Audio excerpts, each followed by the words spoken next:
Ayan. Eto lang ho, so bago ako mag-start kanina, abay nagulat ako ron sa GC namin, ni Sir Carlos Maglasang at meron pong ganere. So just 2 hours ago, sabi rito, just in, the UPPGH informed the Sandigan Bayan 3rd Division that Senator Rodante Marcoleta does not have pneumonia based on its medical examination. So, sino po kaya ang nanloko? 'Di ba? Kasi ang alam ko ganito, ang alam ko ito eh. ah, ang PGH po, walang kasalanan dito. Actually, sila po yung nagsabi ng tapat sa atin. Ang PNP General Hospital ang nagsabi na si Senator Marcoleta ay meron pong pneumonia.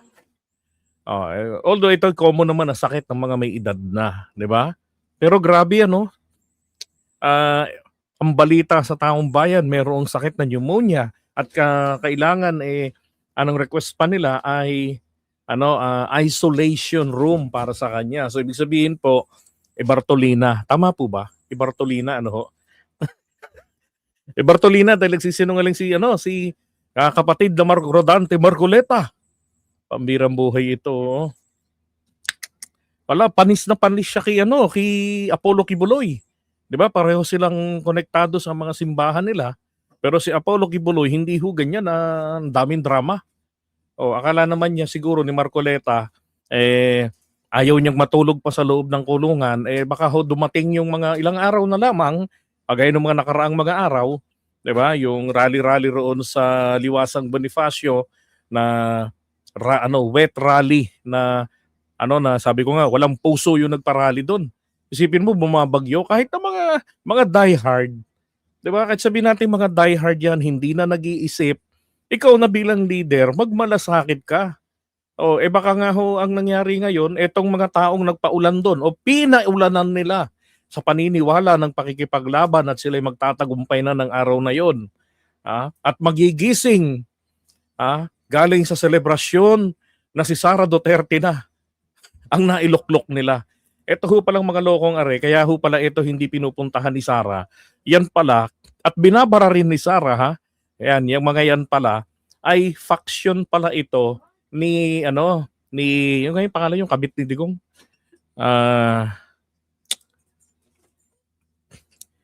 Yung asawa nanay ni Kitty, basta yun. Hanilet. Yun.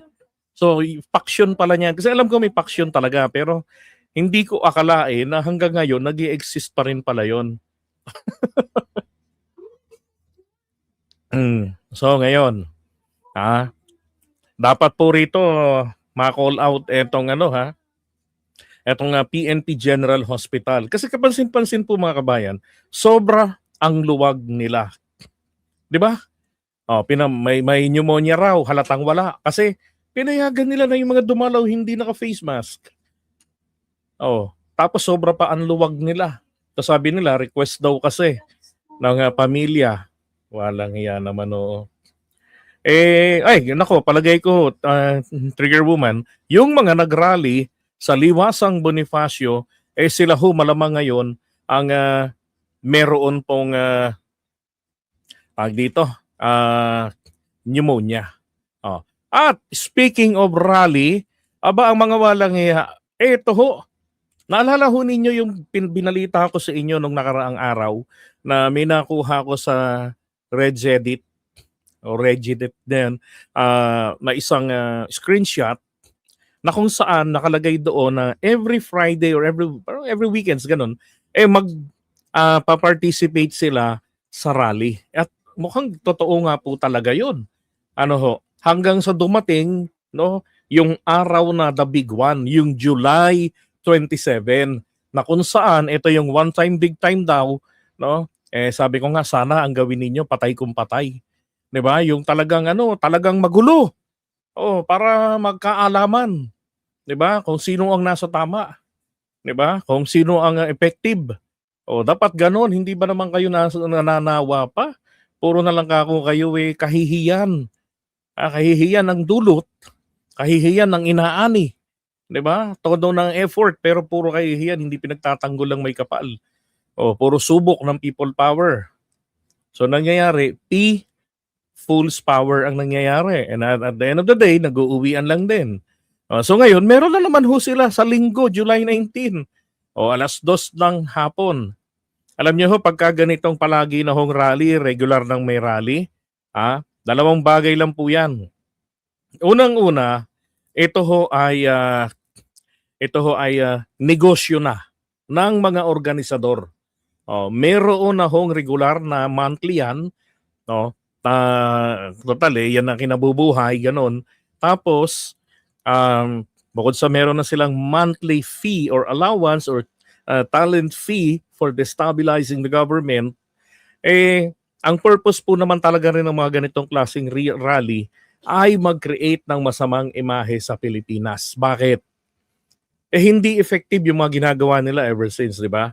Pero kahit papano, nakakapagdulot sila ng masamang imahe sa Pilipinas pagdating sa international community.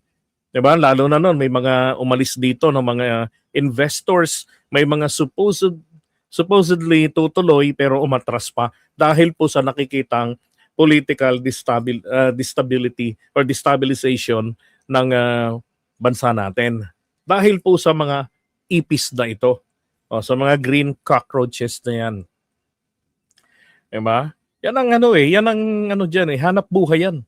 Yun ang mga hakutan ng rally. Sabi ko nga sa inyo honestly, ang pinagkukuhaan po niyan ay dito sa may Baseco compound, tapos dyan sa may Commonwealth Barangays, Payatas, Holy Spirit, mga distrikto dyan ang hakutan ng mga rallyista. Peso, bagsak na. Kahit kailan po, ma'am, hindi na po pumasa peso natin. Bagsak po piso natin. Mula nung nagsimula ang 1987 Constitution natin, na kung saan unti-unti natin na binaliwala, privatize yung mga negosyo ng gobyerno, hindi na kumikita, no, ang gobyerno natin, nangungutang na tayo, unti-unti rin na di-devalue na yung peso. Yun ang nagiging problema ng Pilipinas. Kaya wag na ho kayong umasa na kahit si Sara Duterte o si Digong pa maging presidente man uli, hindi ho aangat ang value ng peso. Kailangan muna nating talunin ng Amerika para ho umubra, tumaas ang value ng pera natin. Baka mas malaki pa tayo kaysa sa kanila. Wala ho tayong may pagmamalaki sa buong mundo. Kaya wag ho tayong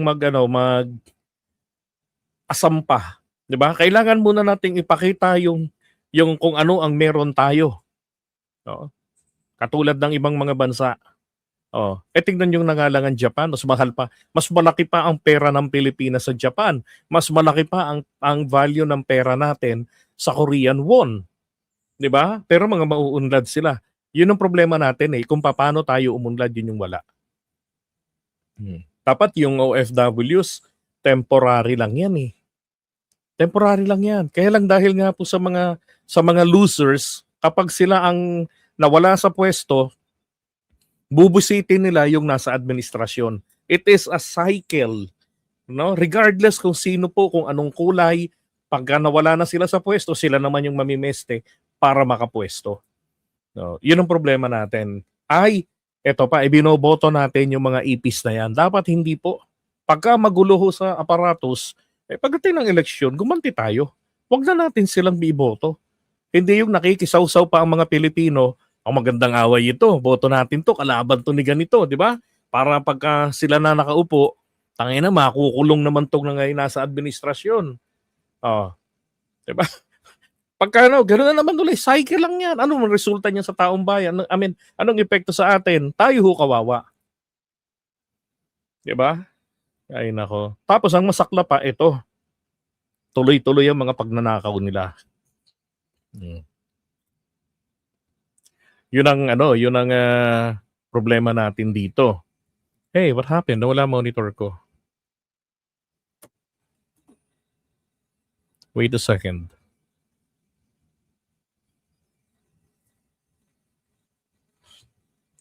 Yun.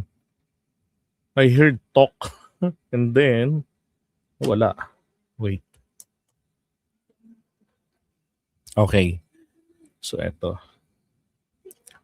O, yun. Bumalik uli. Na, ano pala, napatay ko yung switch. Nasa harapan ko. Okay? So, ayan ho, yung update natin dyan kay Marcoleta at dito ho sa mga makabagong ipis. So, okay, so mga kabayan, ang pag-uusapan po naman natin ngayon ay tawag dito. Yan. Okay, so ito yung ating pinaka-main topic mga kabayan. Ito hong na-establish pa ha, may na-establish ng day 4, aba, ito pa hong first family ang merong banta sa buhay.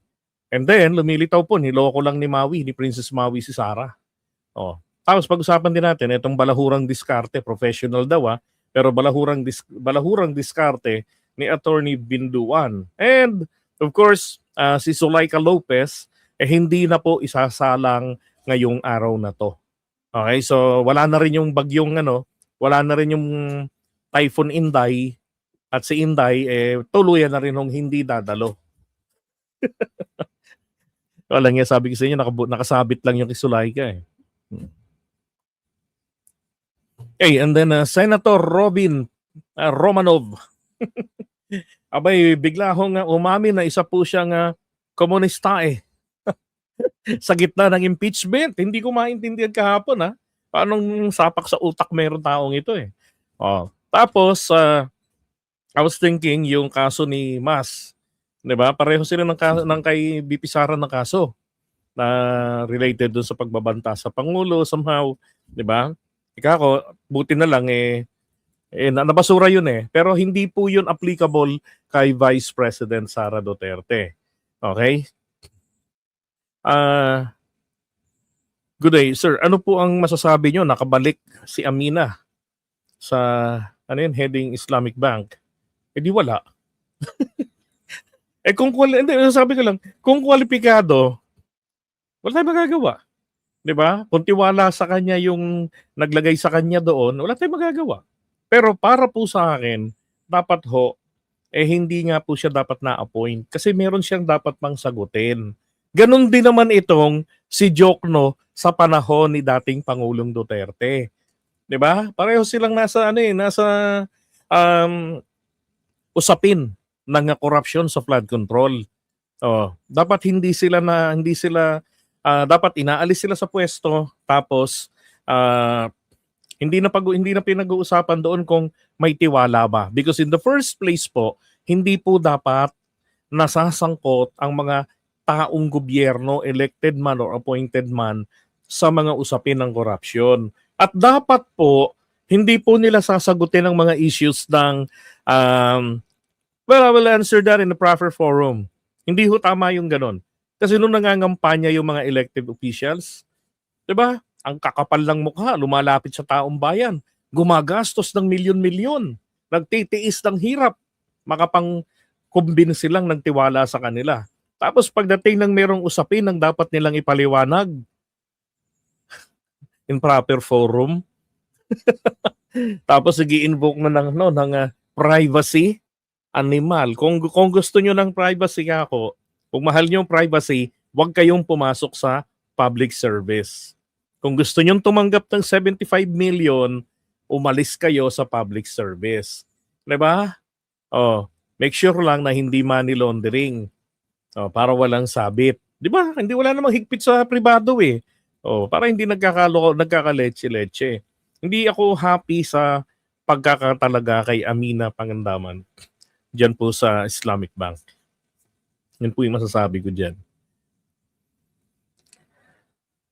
Hello po, kabayan. Ronald Bautista ng Jubail, Kingdom of Saudi Arabia. Yun. Ayan. Kaya nga dapat imbestigahan si Baste. May malaking kinalaman ito sa pagbanta kay PBBM. Susunod ba nakadextrose na? Nakadextrose na ba? Ilagay niya sa basong ganito.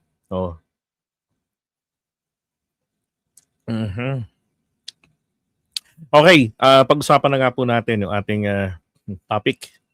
Okay? Oops. So, unahin muna natin ito. Mga kabayan, so etong pangalawang abogado no, ng depensa, si Attorney Mark Vinluan.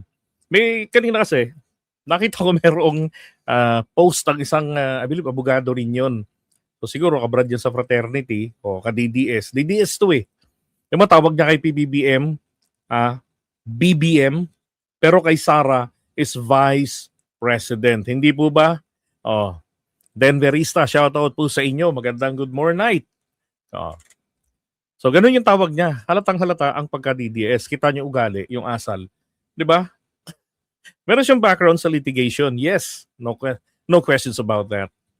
Pero hindi po dapat yung parang basura yung ugali sa hearing. Sabi rito kalmado, profesional, nakatuon sa katotohanan. Wow. Sabi, napansin sa kanyang professionalismo sa impeachment trial. Legal na kaalaman. Professional at mahinahon. Respeto sa proseso. Yun lang yung tama. Respeto sa proseso kasi lagi ko na rin naririnig sa kanya na we submit, 'di ba, to the ruling or we will abide to the ruling of the honorable court. Hanggang doon lang eh. And then ito raw si Ligutan ang ipinagmamalaki ng maraming netizens. Ayoko naman kasi magaling naman si Ligutan. 'Di ba? Napaka-attentive. So ngayon, tingnan ito Hindi ko alam kung saan niya pinulot itong kanyang facts na lahat ng mga abogado na nasa venue kahapon ay mababa sa 80%. Para sa mga abogado doon, mababa sa 80% ang kanilang score nung sila po ay pumasa sa bar exams. Walang marami hong nagulat doon. Sabihin niya yan the Vice President has a law degree. Ito ho'y narrative ng mga DDS. Na kasi di ba sinasabi, si Sara ob-ob, engot, itok-itok. Bakit? Sabi ko nga abogado siya. Yes, I totally agree. I have no question about that. Now, but however, I have doubt about her knowledge in law. Kasi hindi natin maramdaman. 'Di ba? Normally kapag abogado may maririnig ka, base sa Republic Act, 'di ba? Yung nga lang na hindi nag-aral ng law 'Di ba? Nababanggit yung Republic Act na ipapaliwanag, 'di ba? May jurisprudence, yung mga previously decided cases ng Supreme Court na nagiging basehan ng mga future court's decision, 'di ba? So sabi niya rito the Vice President has a law degree, okay, no questions about that. Passed the bar exam in her first attempt. Okay, walang problema doon.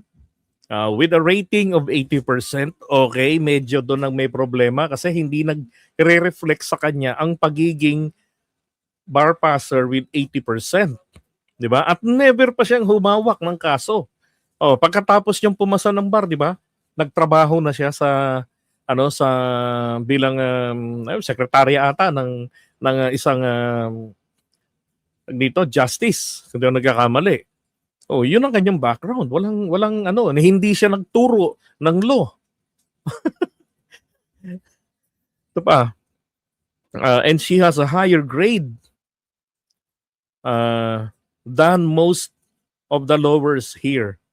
Attorney Vinluan, are you idiot?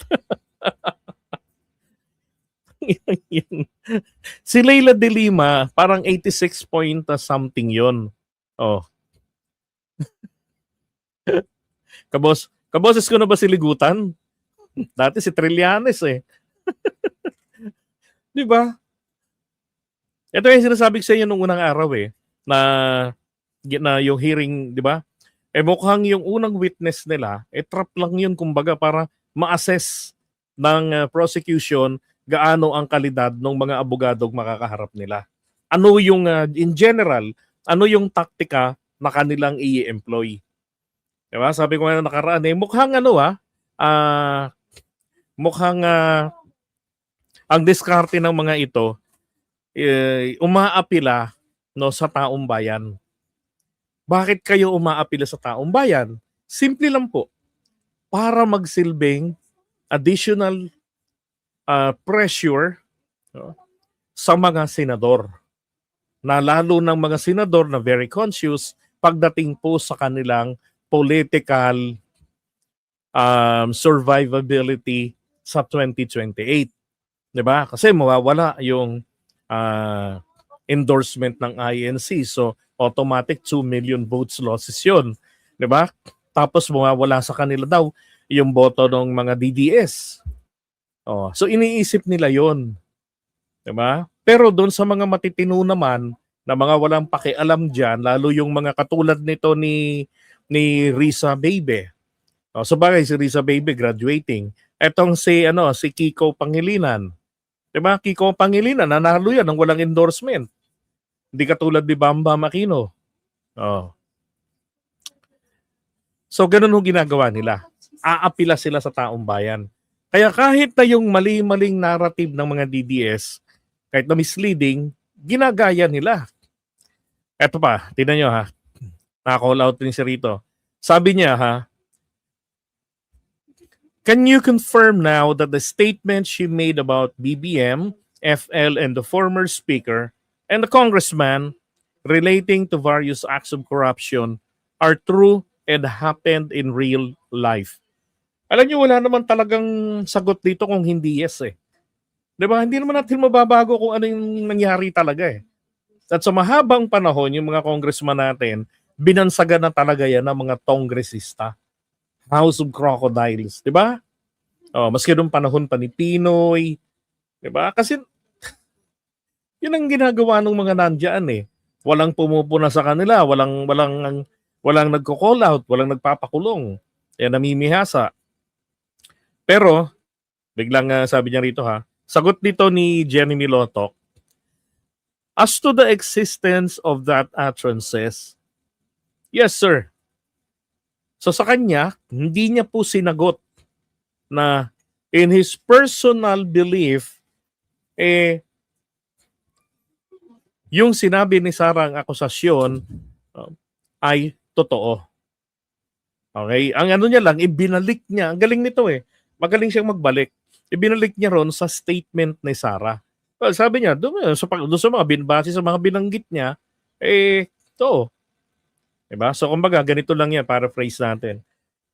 Sinasabi mo, base rito, na kinukumpirma mo na etong si BBM, F. Eliza, at saka si Martin Romualdez, and yung mga kongresista na may kinalaman sa iba't ibang mga korupsyon, ay totoo at nangyari. Sabi niya. Ginawa naman niya, sabi niya, well, parang ganito lang yan. Sabi niya eh. Sabi ni Sara eh. Yun ang ano nito, ang punto nito ni Lotok. Eto ngayon, ang conclusion niya, saya-saya pa niya. Akala niya nakapuntos. Hindi niya alam, nakaasar lang siya. Sabi niya, all right, you just admitted that the congressmen are all corrupt. What a logic. This is fallacy. Parang sinabi mo parang yung logic ganito eh. A king, yung hari, a king is a ruler. Tama, di ba? A ruler has 12 inches. Tama rin ho yun. Di ba? Yung panukat may 12 inches. No. Pero yung conclusion, eto na. Ganito yung conclusion niya, ganito yung style eh. Therefore, a king has 12 inches. Teka muna, tangina ako. Ano yung 12 inches nang meron ng hari? Paa niya? Balahibo niya? 'Di ba? Dila niya? Ano, chismosa yung hari, ganun? Oh. So, hindi nagtutugma. It doesn't follow. Yung ano, kaya yan ho yung fallacy. Ganun siya. 'Di ba? Na base sa mga sinabi ni Sara, ganito, corrupt yung mga yung korupsyon nangyari. Yung mga related na mga congressman sa korupsyon talagang nangyari. Sabi nito ni Lotok, sabi ni Sara. Ang conclusion niya kaagad, okay. So inamin mo na ang mga kongresista lahat ay magnanakaw. 'Di ba? So, actually hindi lang ito, na-call out din ito sa pagbibigay ng value doon sa statement. Kahapon 'yon. Ay, nung isang araw 'yon, na-call out din siya. Oo, nito ni Ligutan. Sabi niya, "That is a foul side remark. Yan, the counsel is twisting the answer of the witness." Tama ho 'yun. Yan ang isa sa mga ugali niya. Tinitwist niya yung sinasabi o yung sinagot ng kino-cross or dine-direct cross exam niya. Napakabulok na sistema.